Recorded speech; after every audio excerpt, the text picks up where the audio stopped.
Ban biên tập xin kính chào quý vị và các bạn.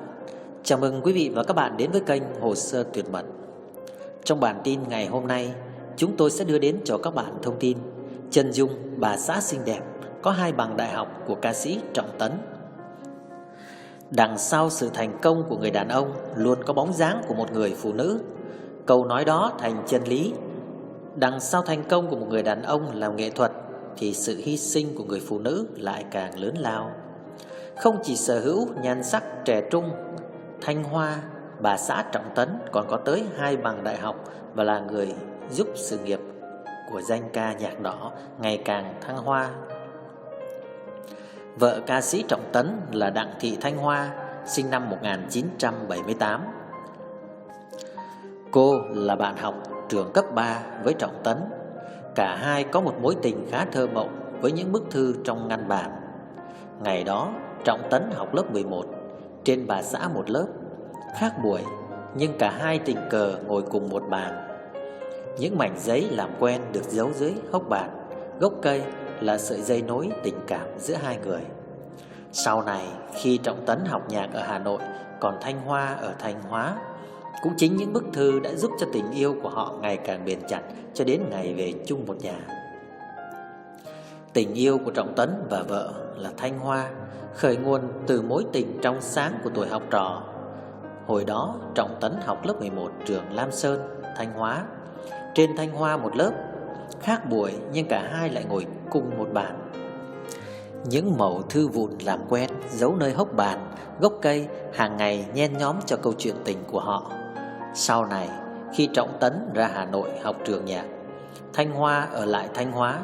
Cũng nhờ những đường thư đã giữ lửa để họ yêu nhau trong những ngày tháng đợi chờ, cho đến một ngày về ở cạnh nhau. Ngoài tiếng hát, Trọng Tấn còn có khiếu văn chương. Ngày ấy, chính nhờ tài viết thư và làm thơ của cậu học trò nhà nghèo đã cảm hóa được cô gái vốn là hoa khôi của trường. Những bức thư tay là một trời kỷ niệm, nên dẫu trải qua thăng trầm cuộc sống, biết bao lần chuyển nhà, Thanh Hoa vẫn giữ vẹn nguyên từng nét mực, đường gấp một mình một kiểu như của để dành. Nhắc về tình yêu này, Thanh Hoa chia sẻ: chuyện tình của chúng tôi là câu chuyện dài.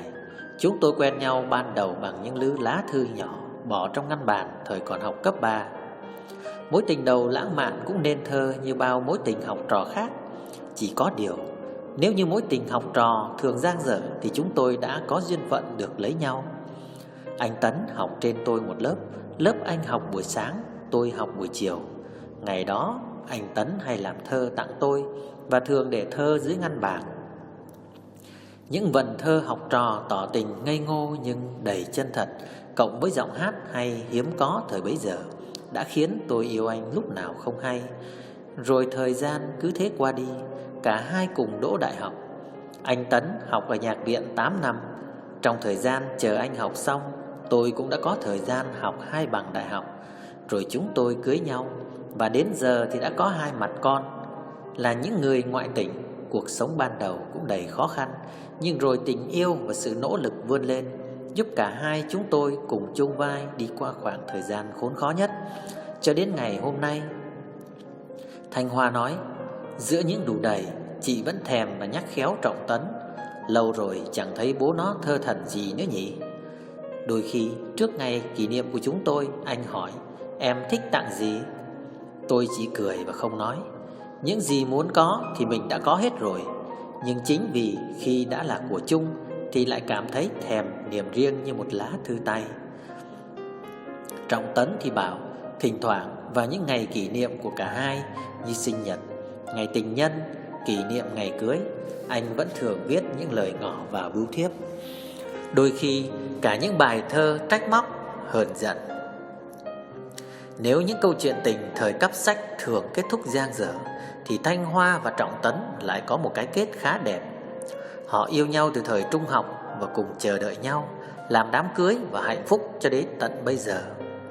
Trong suốt 8 năm Trọng Tấn tu nghiệp ở Học viện âm nhạc, Thanh Hoa đã kịp học 2 bằng đại học. Chị tốt nghiệp khoa quản trị kinh doanh trường Đại học Công đoàn và khoa tiếng Anh trường Đại học Ngoại ngữ. Hiện tại Thanh Hoa đang công tác tại Học viện âm nhạc. Chị từng có thời gian gác lại ước mơ làm việc ở công sở, tình nguyện ở nhà chăm sóc hai con để Trọng Tấn phấn đấu trên con đường học vấn và âm nhạc. Ở góc độ công việc, Thanh Hoa là sếp của chồng. Thanh Hoa từng nói, nhiều lúc làm việc chồng tôi cũng xưng hô đùa kiểu vâng thưa sếp. Nhưng tôi chưa bao giờ coi mình là sếp của chồng, và cũng không muốn anh nghĩ về vợ như vậy. Suốt 20 năm yêu đương, trong đó có 10 năm là vợ chồng, tôi coi vị trí đứng sau, đứng ngang hay đứng trên anh chỉ là mang tính hình thức. Điều quan trọng là chúng tôi hiểu được người kia muốn làm gì cho bạn đời của mình. Nhắc tới sự hy sinh của mình, Thanh Hoa chỉ nhẹ nhàng, tôi nghĩ sự hy sinh này là cần thiết, như thế mới dung hòa được không khí vui vẻ và đầm ấm trong gia đình. Chị luôn tâm niệm, nếu như người đàn bà xây tổ ấm thành công thì theo tôi cũng là một thứ hạnh phúc trong cuộc đời. Không chỉ là hậu phương vững chắc cho chồng, Thanh Hoa còn thường xuyên cập nhật các xu hướng thời trang quốc tế để định hướng cho hình ảnh của Trọng Tấn.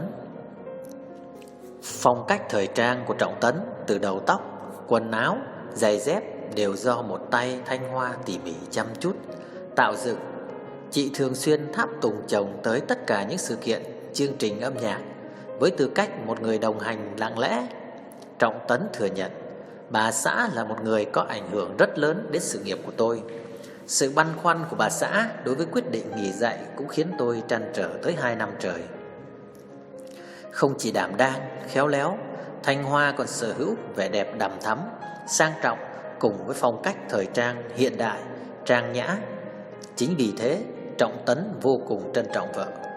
Vợ tôi cũng là người phụ nữ đáng để cho nhiều người mơ ước. Cô ấy đẹp, có 2 bằng đại học, hơn nữa lại hết lòng vì chồng con. Một người đàn ông còn cần gì hơn thế nữa. Duyên phận với âm nhạc cũng giống như duyên phận của anh và người phụ nữ có tên là Đặng Thị Thanh Hoa, cô gái mà bây giờ thỉnh thoảng lại đùa với các con. Ngày xưa bố bị mẹ hắt hủi lắm đấy. Chị đã cùng anh đi học từ mối tình học trò thơ mộng đến hôm nay, lấy một mối tình đầu, sống cuộc đời hạnh phúc mà Trọng Tấn bảo sự chia sẻ mà tôi cảm nhận được từ vợ vào thời điểm hiện tại là đầy ắp. Dẫu trái tim người nghệ sĩ vẫn biết chẳng bao giờ thấm hết được vào nhau, nhưng cảm giác bình yên mà vợ và 2 đứa con mang lại cho anh đủ để Trọng Tấn biết anh đã đi đến trạng thái vững chắc của hạnh phúc. Khi được hỏi lấy tình đầu có bao giờ anh tiếc, có bao giờ xuất hiện những giây phút sao lãng, Trọng Tấn cười và nói, tôi không đo được hết mức độ nào thì gọi là bị sao lãng. Còn vợ mình cũng không biết được cụ thể những giây phút ấy đã diễn biến ra sao. Và với người phụ nữ bên cạnh anh cũng như trái tim nghệ sĩ, anh luôn hiểu là vợ chồng rồi, góc lãng mạn sẽ không được thường xuyên, nhưng nó sẽ có, chỉ là nó chuyển sang một trạng thái khác, ở những thời gian khác lúc yêu. Không chỉ quan tâm đến sự nghiệp của chồng, mà việc chăm sóc, dạy dỗ con cái cũng được Thanh Hoa ưu tiên hàng đầu. Lấy nhau được gần 10 năm và có với nhau 2 đứa con đủ nếp đủ tẻ, Thanh Hoa có thời gian nghỉ dài ở nhà chỉ để chăm sóc con cái, cho chồng yên tâm phấn đấu sự nghiệp. Sau này khi các con đã khôn lớn, mọi việc cũng vào guồng, chị bắt đầu trở lại công việc của mình. Nếu như việc chuyên môn chị hoàn toàn tôn trọng chồng, để chồng quyết định, thì ngược lại, trong việc nuôi dạy con cái, chị là người giữ quyền chủ động, còn anh chỉ đóng vai trò phụ. Dù là con nhà nòi và nhiều điều kiện gia đình cũng tương đối khá giả, nhưng chị và chồng không bao giờ nuông chiều con và ép các con phải học. Chị chia sẻ quan điểm bình dị về việc dạy con của mình. Sau những trải nghiệm cuộc sống, vợ chồng tôi thấy rằng không phải cứ người nào học giỏi sẽ thành đạt. Chúng tôi cho các cháu điều kiện để các cháu phát triển một cách toàn diện, còn sau này cháu nào có khả năng về lĩnh vực nào sẽ đi theo con đường đó. Quan điểm của vợ chồng tôi là con phát triển đến đâu, bố mẹ đầu tư đến đấy. Bây giờ cũng chỉ có thể bảo ban, bố trí công việc hợp lý để tối đến dạy con học, giúp con có một môi trường tốt để học tập. Trước khi các cháu học lớp 1, tôi không bắt các cháu phải học bất cứ thứ gì. Nhiều cháu khi vào lớp 1 là đã đọc được sách báo hết rồi.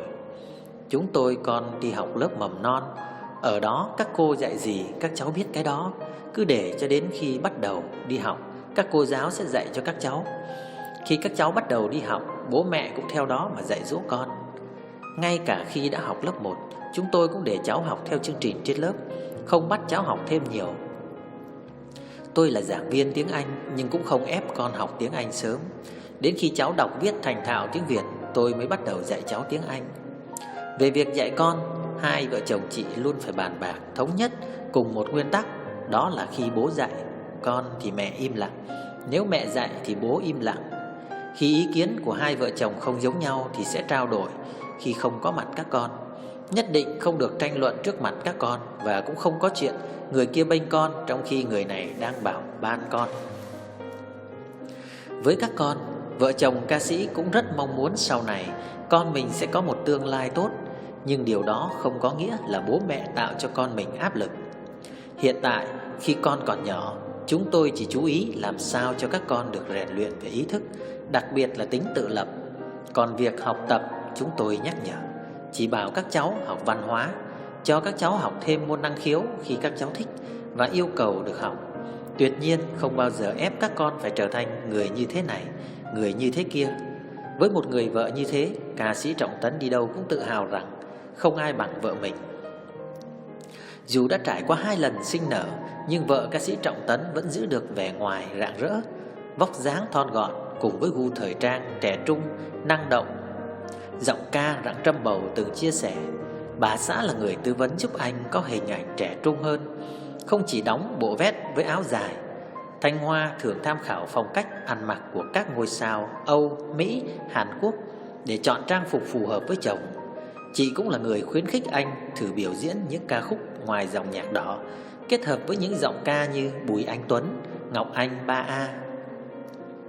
Nói về tình cảm vợ chồng sau nhiều năm quen biết, chung sống, Trọng Tấn bộc bạch: sống chung một mái nhà, chúng tôi không còn yêu cầu nửa kia phải lãng mạn như thời còn yêu. Sự chia sẻ công việc, cuộc sống, chăm sóc con cái đều kết nối cả hai. Vợ chồng tôi giống như hai người bạn, là một phần không thể thiếu trong cuộc sống của nhau. Dù vậy, anh không quên bày tỏ sự lãng mạn của mình theo cách khác dành cho vợ. Thỉnh thoảng Trọng Tấn vẫn tặng vợ những món quà bất ngờ nhân dịp sinh nhật hoặc các ngày lễ Tết. Thời gian rảnh rỗi, cả hai cùng nhau đi du lịch và chụp những bức hình kỷ niệm, không nghiêm túc như khi trên sân khấu. Ngoài đời, Trọng Tấn cũng nhiệt tình tạo dáng để cùng vợ ghi lại những khoảnh khắc vui nhộn, điều chỉnh lẫn nhau để phù hợp với bạn đời của mình. Vợ Trọng Tấn cho biết anh là người hiền lành nhưng cũng rất kỹ tính. Mâu thuẫn giữa hai vợ chồng chủ yếu đến từ việc nuôi dạy con cái và quản lý gia đình. Những lúc như vậy, không gì hơn là mỗi người nhịn nhau một chút, và đặc biệt là không cãi nhau trước mặt con cái. Có lần Tấn Đạt còn nhỏ, hai vợ chồng tranh cãi về việc học hành của con. Thấy bố mẹ to tiếng, con òa khóc. Sau đó con nói rằng nghe bố mẹ cãi nhau còn sợ hơn việc con bị ăn đòn. Từ đó bố mẹ phải tự điều chỉnh. Cho dù không đồng tình thì cũng sẽ giải quyết sau, chứ không cãi nhau trước mặt con nữa. Ca sĩ Trọng Tấn có thú chơi khá tốn kém, đó là trồng cây và nuôi chó mèo cảnh. Bà xã của ca sĩ cho biết anh từng tốn cả 100 triệu cho hồ cá coi trong nhà. Dù tiếc tiền nhưng chị cũng phải học cách tôn trọng sở thích của chồng. Vợ chồng chung sống cần biết dựa tính nhau. Ví dụ anh ấy biết tôi nóng tính nên thường nhường nhịn, đổi lại tôi cũng lựa mà chiều theo sở thích của anh ấy. Cho đi rồi mới mong nhận lại. Không vun trồng thì sẽ không có quả ngọt, phải cho đi mới mong nhận lại. Chị Thanh Hoa tâm niệm cần tự cố gắng làm tốt vai trò của mình trước, rồi chồng con sẽ cảm nhận được. Hiện tại chị hạnh phúc vì ca sĩ Trọng Tấn trân trọng vợ con và biết cân bằng giữa công việc và gia đình. Nhiều người vẫn trêu rằng Trọng Tấn bị vợ quản chặt chẽ, rằng Thanh Hoa nắm nhiều bí kíp trị chồng. Thật ra đó là Trọng Tấn tự nguyện để cho vợ quản. Không ít người đặt câu hỏi rằng Trọng Tấn là nghệ sĩ nổi tiếng lại hiền lành, hẳn anh có lúc đào hoa, có lúc bị cuốn theo những bóng hồng, những nàng thơ khác. Chị Thanh Hoa cho biết trong hôn nhân, tin tưởng nhau là vô cùng quan trọng, và chị cũng đủ nhạy cảm để nhận ra sự thay đổi của chồng. Rất may Trọng Tấn là người biết chừng mực, biết giá trị của bản thân và những gì mình đang có. Có nhiều người bạn đến tuổi này bỗng dưng từ bỏ gia đình, đi theo tiếng gọi của con tim, những mối tình sét đánh. Nếu người ta muốn đi thì mình giữ sao được. Việc đó sẽ rất mệt mỏi cho cả hai. Luôn biết yêu bản thân. Là phụ nữ, mình cần có tâm thế không ngừng học hỏi, không ngừng làm mới bản thân, phải luôn biết yêu mình. Dù bận bịu công việc gia đình, Thanh Hoa vẫn dành thời gian học nấu ăn, tập boxing, tập múa cột, vừa rèn luyện sức khỏe, vừa có khoảng thời gian thư giãn cho mình. Chị cũng thường xuyên dành thời gian đi mua sắm, đọc sách và giao lưu bạn bè. Tiếp xúc với Thanh Hoa, thấy toát lên từ chị một người phụ nữ hiện đại, tinh tế và hiểu biết. Chính điều này đã giúp chị chăm sóc, thu vén gia đình, cũng như định hình phong cách cho chồng để tạo dựng được một cuộc sống an yên và hạnh phúc cho gia đình. Cảm ơn các bạn đã quan tâm theo dõi. Đừng quên bấm like, đăng ký kênh để ủng hộ chúng mình các bạn nhé. Chúc các bạn luôn vui vẻ, mạnh khỏe và hạnh phúc trong cuộc sống.